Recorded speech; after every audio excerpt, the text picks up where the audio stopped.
Hey everyone. So this is my first attempt at live. So if I make boo-boos, forgive me for my boo-boos. So I'm just going to hang on and wait for some people to arrive. And then we're going to get started. And I'm really excited because this is my first live. And we're actually in Gloria Jeans 2 in Gulshan, in Dhaka, in Bangladesh. And the reason I wanted to do my first live here was because this place means a lot to me. And guess what they did today? They had the upstairs section closed off to the public. And we were sitting downstairs and we had some lunch and we wanted to go upstairs to do the live because it's a little bit quieter upstairs. But then we found out that they'd closed the whole section off upstairs. And we had a little chat with the manager. He's so sweet. He opened up the whole of the top section and there's no one here but us. And it's really quiet, and as you can see, got some lovely greenery in the back. So I'm really lucky to be able to start my first live in the best place that I can possibly imagine being, because this place means a lot to me in Dhaka. So we've got some, say hi if you're popping. Hello. Shoma. Sue, nice to see you both here. So I'm going to be talking about something that I'm going to have to talk a little bit louder. Hopefully you can hear me clearly. If you can't hear me, can you let me know? And if you can hear me clearly, just let me know anyway. Okay. So today I'm actually going to be talking about something that's been coming up a lot with the clients that I'm seeing here. Life challenges. Now, life challenges is what we're going to be talking about. And I'm going to try and show a way of actually seeing challenges in life as a positive thing rather than a negative thing, a negative problem. Most people think it's a very negative thing to have challenges thrown at you in life. But I'm going to show you another way of looking at challenges and issues that come up in life and the way forward. So I'm going to wait for a little bit longer. We've got some people coming in, tuning in, and hopefully I'll be able to put this up as a recorded version of it, I guess, after it's done. So we're not going to be here for very long. So think of some questions that you want to ask me regarding challenges that you're going through currently in your life, and then we'll see if we can answer some of those questions for you live on air. Okay, we've got quite a few people now, so I'm going to start. And I want to talk about life challenges today. Now, all of us go through life challenges, which we call problems in life. For a long time, I used to see them as problems as well. But after having been through years of trauma, years of things that I've been through in my life, I found that each challenge or each problem as I saw them then that I had gone through actually taught me a lesson. Now, having been through all these life challenges, I've basically found out that they were just challenges, they weren't problems. At that point, when I wasn't as aware of things about life, I like to think that I'm a little bit wiser now, having been through the things that I've been through. But at that point, years ago, 10, 12 years ago, I saw everything that happened to me in life as a huge problem. Oh my God, well, how am I going to do this? How am I going to get over this? And sometimes I'd go into deep depression. And I'm sure some of you can relate to that because I was a single parent. I was bringing up my daughter on my own. It was a tough life, and anything that went wrong, I thought life was against me. But now, having been through those things, when I look back at the specific things that I'd been through, I actually see that they were actually things that made me move on to the next part of my life, which was better than the last. So I've learned now to actually understand that when a challenge hits you, it's to make you move direction or change direction in life. And sometimes what happens is basically we go through a problem and we become so embedded within the problem that we can't see our way out. I would ask you to step back and look at the problem as not a problem, but actually a situation that has been developed in order for you to make yourself better, or to be in a better place, or to maybe move forward when you're not moving. Because remember, a lot of the times what happens is we get pushed at work, at home, at school. And certain things happen to us to make us look at where we are and change direction, but we don't see it. We don't see these as signs, and we think it's a problem, we've got to overcome it and get through. But sometimes the problems arise because we are needing to be moving to a different direction, towards a different thing. And I always say that we ourselves never know what's best for us, and we're guided.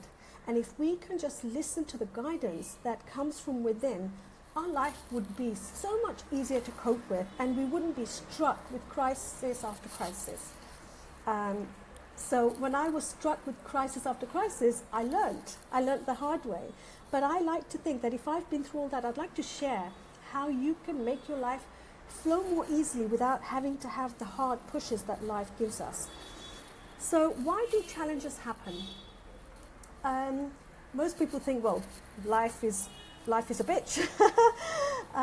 Many people think like that, but I think challenges happen for the positive. I think challenges happen to us at certain times of our lives to make us stronger, to make us believe in a certain way of life that we previously hadn't maybe had those beliefs before.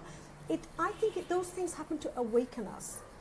And when we're fully awake, we can really appreciate life. Most people, I would say, I'm really, really sad to say that most people walk through. I've just dropped my iPad. Here we go. I hope you can see me all. The iPad suddenly dropped.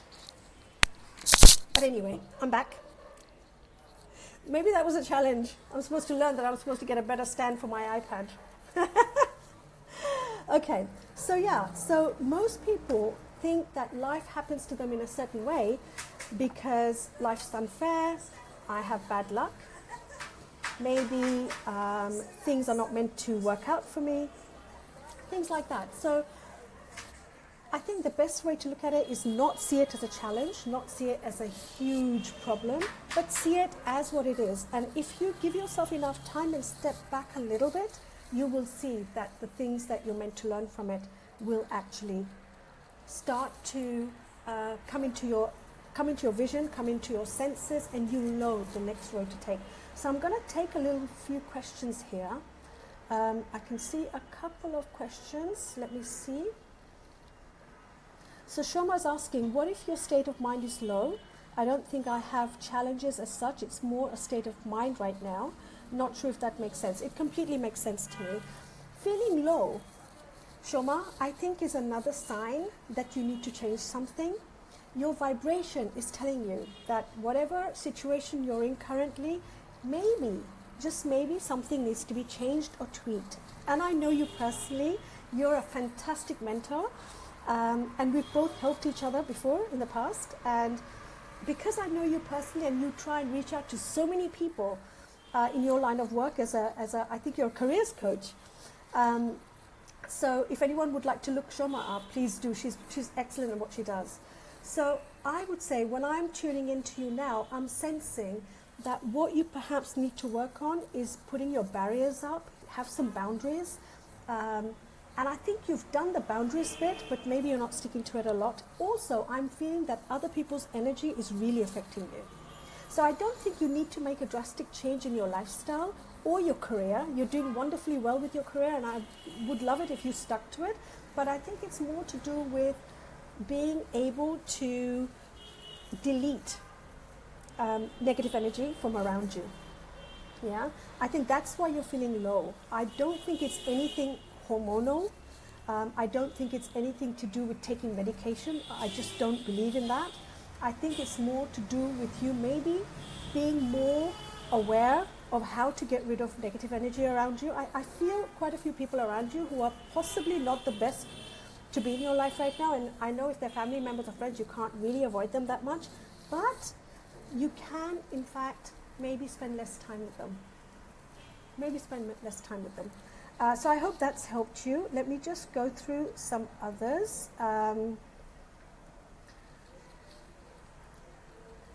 Okay, just a quick message from my sister. Hi Susie, how are you? Anyone has any questions? I'll be happy to answer short questions. Okay, my husband is asking me a question. When you do everything right according to your understanding and resources, but then again, life is kind of pushing you or hindering you, then what should an individual do? Okay, I feel that even when you're doing things really well and you're on track, there'll be little things that need to be changed, and I think those little things are what you're probably talking about, Sabat. And sometimes, I'm not saying when challenges occur, they're not always hugely challenging where they're going to hit you and you're going to fall on the floor. They could be little niggling challenges. And remember, challenges come in all sorts of ways. Like basically, you will have challenges in science. You might keep seeing numbers, and my husband's actually brilliant with numbers. I know very little about numbers, and he knows all the number signs. So numbers will keep showing up. Different numbers mean different signs in your life and different areas where you have to basically look into to find out where you need to make those changes. Hi, John. Yeah, check me out. He's saying check you out on Facebook Live. Yeah, I've finally got the confidence to do a Facebook Live on my own. I didn't have the confidence. I've done a lot of radio work and behind the scenes on a microphone, but I don't like to be in front of camera. Although people would say the amount of selfies I take, I should be the selfie queen, but taking a picture is different to actually being on camera and talking. But anyway, let's see. If you have any questions, I'd be happy to answer them, so let me know. So, where were we? So changing direction. You will be forced to change direction when you are not to be on the path. You are not meant to be on the path that you are on. Sometimes we take a roundabout way of getting somewhere, and there's nothing wrong with taking the more scenic route in life, but sometimes we waste time. We waste precious time in life, and we need to realize that there are times in your life when you need to get somewhere really fast in order to learn more, to learn deeper, and to gain more strength.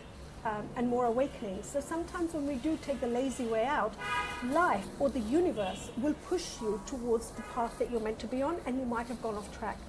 So when that happens, you might suddenly lose your job. And though it sounds like a horrendous thing for somebody who's the breadwinner of the family, losing your job is, you'd see it as a crisis. But I say nothing happens for a reason. Nothing is accidental. And I would say losing your job is just that, losing a job because there's something better for you.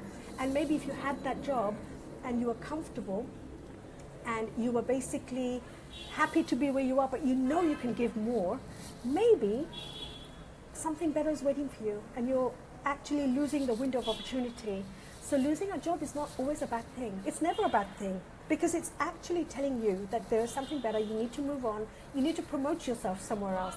So I'm going to check for some more questions. Let me see.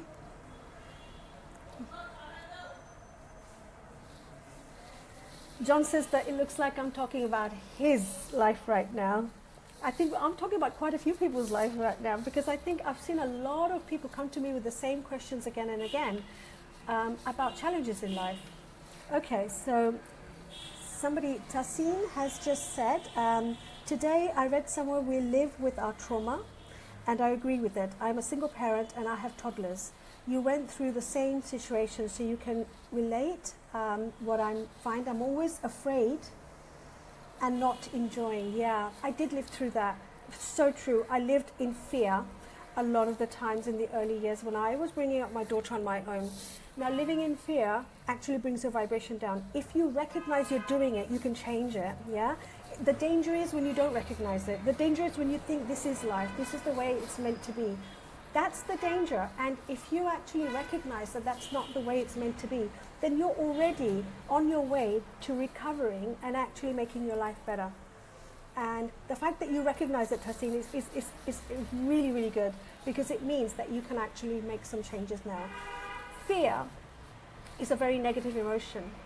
And I want to say something about fear. It's not a redundant emotion. It's necessary when there is danger. Yeah. So if there's danger in your environment and you're being fearful, it's a good thing because, say for instance, I always give this example. If you're in the jungle and there's a lion coming towards you, it's good to be fearful because you will walk out of the way or run out of the way or jump up a tree or something, right? But having fear of the future when nothing has happened yet, and nothing bad has happened. You're actually fearing something that hasn't even started happening. It may never happen. We're fearing losing our hair and actually losing our health by being fearful of something that hasn't even happened. Think about how useless fear is in that kind of context. But again, if you think about fear of crossing the road, like say for instance the other day, a client was saying that it's all well and good, you're telling me not to be fearful, but I'm worried about going to the office and having to make payments to my staff, money that I don't even have. I have to worry about it. I always say to them, why worry about it before you're doing it?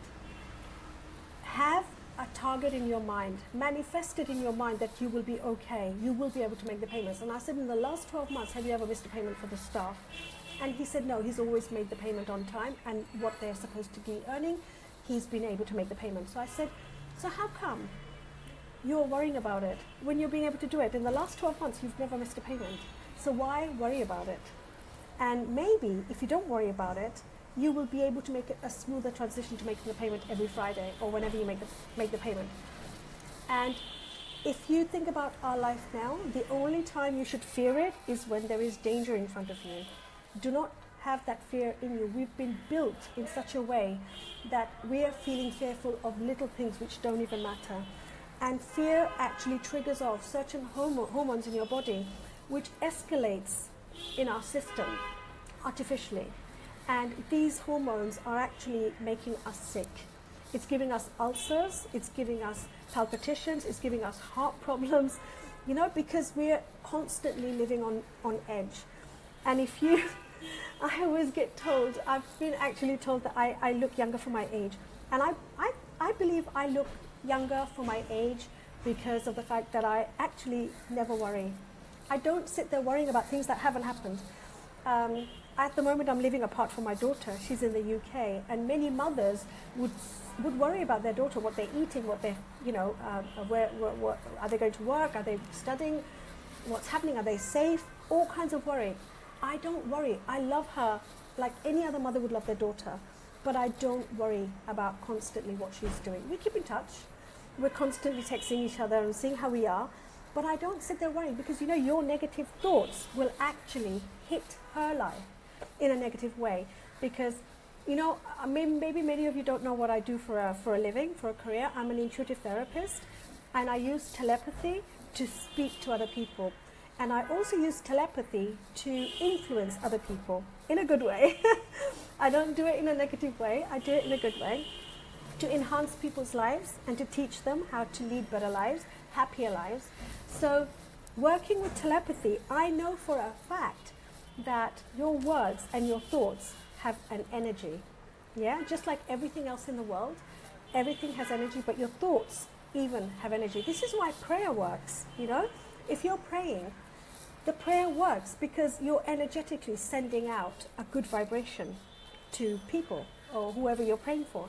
So in the context of my daughter, if I was constantly worrying about her, I'm actually sending her negative vibes, which is going to hit her life in a negative way. So what I tend to do, every minute that I'm not doing anything special or I'm relaxing, I actually bless her. And I say, God bless her, or the universe bless her, keep her well and keep her happy. So where someone else would be worrying, I actually send good thoughts to her. And she does the same for me. And I think, we kind of hit off each other because her influences work and my influences work on her. So in order to have good health and maintain your looks, have a happy smile, whatever, just quit worrying. And actually worrying is such a negative thing. Worrying means worrying about something that hasn't happened. And thinking about something that happened in the past and worrying about that, it's called depression. Basically, it's called depression. If you're constantly thinking about what if that had happened. You see, you can't change the past. What's happened has happened. In my life, what's happened has happened. In your life, what's happened has happened. But what you can do is learn from what's happened, even in the most negative way. Learn from it and basically use what's happened in the past in your present life to make your life better. And I think that's what's important. Nav, nice to see you here finally. Want to see you for dinner soon? Okay, any more questions? Okay, John, what is the best way to know what path we should be on? Okay, there is no best way, there is only one way. When you know what your path is, you will be so sure there will be no doubt. There'll be no doubt. I mean, basically, if you're doing something that you're not totally feeling fulfilled, you're not meant to be doing it. I'm very black and white about that, and I'm a very logical person. I'm not airy-fairy like most people think I am, although sometimes I can be. But mostly I'm a very logic-minded, analytical kind of person, and I do believe that if you are doing something which you're not feeling fulfilled, change it, do something else. Don't wait for something to come to you, go out looking for it, because there's no way that you need to go through a crisis to find out what you want to do. If something is niggling you, and normally I feel it in the pit of my stomach, some other people might feel it on their back or their chest, or just their neck area, but normally it happens on the solar plexus, which is in the pit of your stomach, just below your rib cage. Yeah. So the solar plexus is the center point where you get a lot of advice, guidance, and if you feel discomfort there, it means that you need to change something in your life. Yeah, and don't sit on it, because most people wait to see what will happen. Don't wait to see what will happen, because waiting to see what will happen will basically stagnate you even more. You don't want stagnation in your life. You want a life that flows. Yeah, flows happily onto the next challenge and the next learning and the next top of the mountain, and then you might fall again, but then you get up and you try again. So the best way to know what the path should be guided. And listen to the guidance. And I always say to people, write down the first thing that comes to your head. When you ask a question within yourself, the first thing that comes to you should be written down, because then you can't change it. You can't pretend it didn't happen or didn't come through. You've got your answer there. There's no excuse to actually pretend that, oh, maybe that's not meant for me. It is meant for you, so write it down. And that's how I know. Okay. Thanks, Shoma. Anyone got any questions? How can you stop worrying? Stop the same way that you start. Worrying is done the same way as stopping it is done. Just literally put your mind to it that you're not going to worry. Okay, a quick tip that I can give you: if you constantly are thinking and analyzing everything, you're thinking too much about one thing. When you know that you're concerned about, say for instance, about money, okay? The biggest way to stop money coming into your life is to feel in your head that you don't have enough. And any law of attraction teachers will tell you the same, that not having enough is the biggest obstacle to actually getting what you want, and especially where money is concerned. So if you're thinking that I don't have enough money, then you will not have enough money. So how to stop that? Be aware of your thought, yeah? Because your thoughts are making your life what it is. There's no two way about it. Your thoughts are making your life what it is. So if you're worrying about money, be aware when that thought comes in. And the way I used to practice it before, way before, when I was a real novice at this, I'm still a novice, but even more so, I used to actually literally blow the thought away. So say a thought about money worry came in, paying a bill, I would close my eyes, think about that thought, and literally blow it away. And that's a very weird way of doing it, but it's an action that takes over your mind and the thought of money. And it'll become a fun thing. Do it with your children. I used to do it with my daughter. I used to say, when you think something bad, blow it away. We used to both blow away, like this. We used to blow thoughts away. And when you keep doing that, it becomes a practice. They say that it takes about 21 days to make a habit stick. I believe it doesn't take that long. I think if you're really, really keen on changing your life, you can basically change the way you command your mind much, much faster. But you have to be proactive. You can't pretend one day you'll do it, next day you don't. It's like exercise. If you're going to do it every day, you will see a new shape take place. It's the same with your mind. If you do it every day, you will see a new shape take your mind. And I always say to people, don't let your mind command you. you have to learn to command your mind, because your mind is the center point of the driving force of your life. Everything that is around you, look around you where you are now, look around your house, your room, where you're sitting. This is what you have because of the way you think. And if you want more, then change the way you think. Change the way you perceive things. You can't control other people. You can never control other people, and sometimes you can't control situations either. But what you can do is deal with it the way you think best. Most people deal with it with drama. You know, it's like drama follows them, you know, and they're like literally following drama. Some people choose to deal with it in an angry way. Some people choose to deal with it in a very methodical way. And some people choose to just be calm and allow the answer to come to them. And that's the way I've learned to do it. I found the best ways to actually deal with worry, problems, challenges, issues, whatever they are, is take a step back. Don't take anything personally. Life is not there for you to be hampered by what people say, what people think of you. How people react to you is their problem. How you react to them is yours. So if you can do everything according to the way it makes you feel good, then you're on the right track. Okay, I'm gonna wrap up in a minute, but I'm gonna just say a few things before I wrap up. That if you've enjoyed this little live that I've done, my first one, please let me know, and please also let me know what you'd like me to talk about next time. I can talk about different various things. Let me know what you'd like me to talk about. And actually, I've got a couple of notes.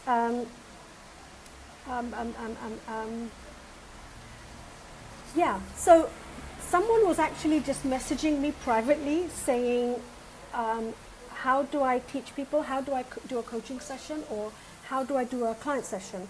What's the procedure? So I'm just quickly going to explain how I do this, because I know many of you are writing to ask my prices. If you send me an email or a message on Messenger, I will send you a list of my updated prices. And before, I was very strict. I used to do just 2 sessions, which were 45 minutes online or an hour and a half face-to-face. Yeah.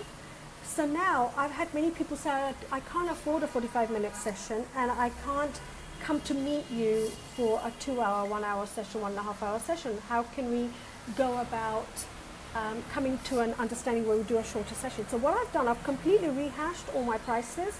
So I do 15 minutes now, 15 minutes, half an hour, and 2 hours. So there's something for everyone. And what do I do in a session? It depends on what you're requiring, what you need me to do.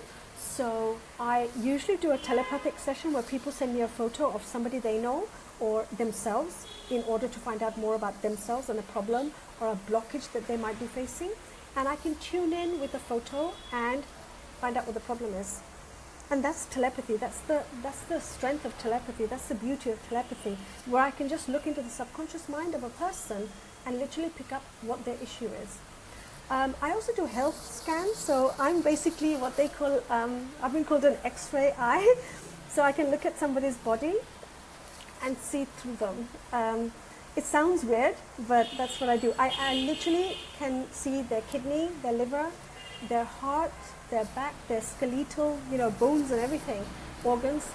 And I can understand when there might be a problem there. So I'm not going to predict cancers and heart problems and things like that. What I do is I say, get a blood test done, or I can see your stomach is very stressed, there's the lining of your stomach is very thin, or do you have acid reflux problems, or I sense a kidney issue, are you drinking enough water? Those are the things that I can basically pick up from a person, and also connect the physical problem to an emotion which has triggered the problem.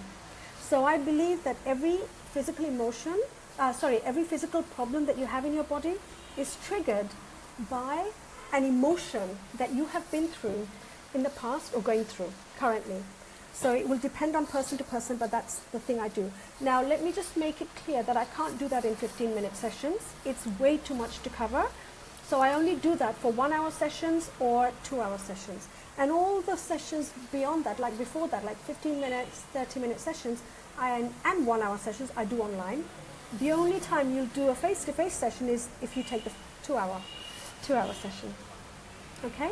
So I think that's about it. I hope I've just given you a little bit of what I do and a little bit of what we can talk about next time. Let me know in the little comment section what you'd like me to talk about. And we can see if we can cover it next time. Yeah. I'm just going to try and see if there are any more questions. I'm not being able to.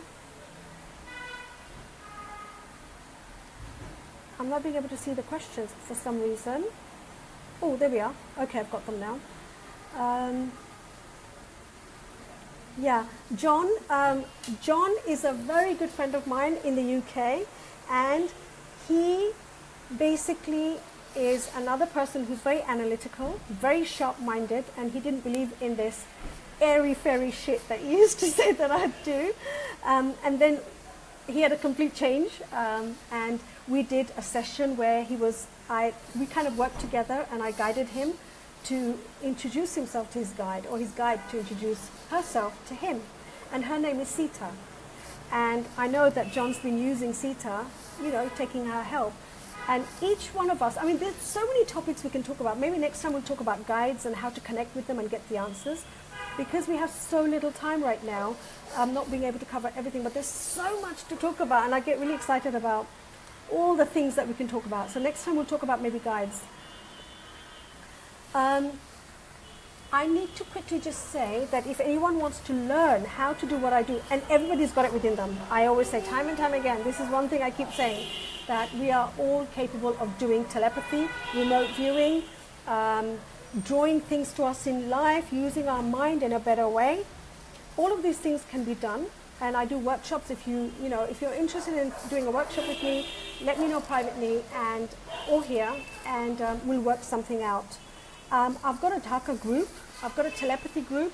If you go on my profile or ask me, I'll send you the link. People in Bangladesh can join that group, because I'm trying to get a group together so we can all meet for coffee, have discussions and learn more, maybe do some workshops together. And I also want to say that next few weeks, Saadat, my husband, and I will be working together on many of our projects. I'm doing a lot of corporate work at the moment, and he's studied law. So he gives me a lot of guidelines about law and strategy and that kind of thing. So we'll be working together with other companies and people. And he's become so intuitive. And this is why maybe I should very quickly add that he's very analytical. He's a very kind of black and white kind of person. And when we first met, he didn't even know what intuition was. He asked me to explain, what the hell is it that you do? How do you talk to animals? How does telepathy work? And he was so analytical, and he used to laugh in my face. He wouldn't believe. And then, of course, we started to spend more time together, and then he found out that what I'm doing is actually working with people. And people are coming back, and they're saying, oh my God, my life, this happened because of that session we had. So he started to understand it more. He started to read up more. And now he has got clients in Dhaka, and he works with clients doing what I do.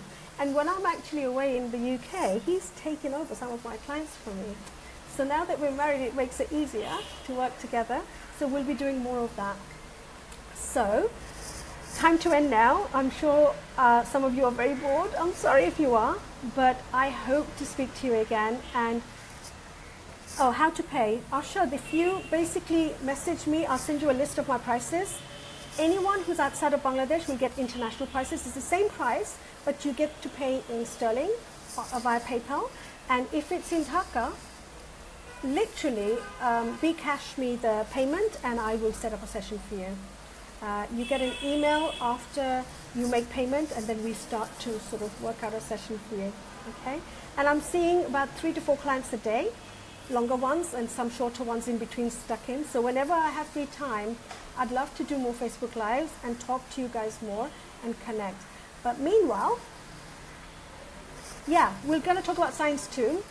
Saadat is the expert of science. There's some things that you take more interest in and you take less interest in other things. I don't take as much interest in learning about science, and he's the expert. He teaches me the science of life. So I'm going to say bye now. Thank you so much for joining me on my first live. And if I've rattled on for too long, excuse me. I'll get better at it, I promise. But we will talk again soon. And bye for now. And please message me if you enjoyed this and tell me what you'd like to talk about next time. Okay? Take care. Bye.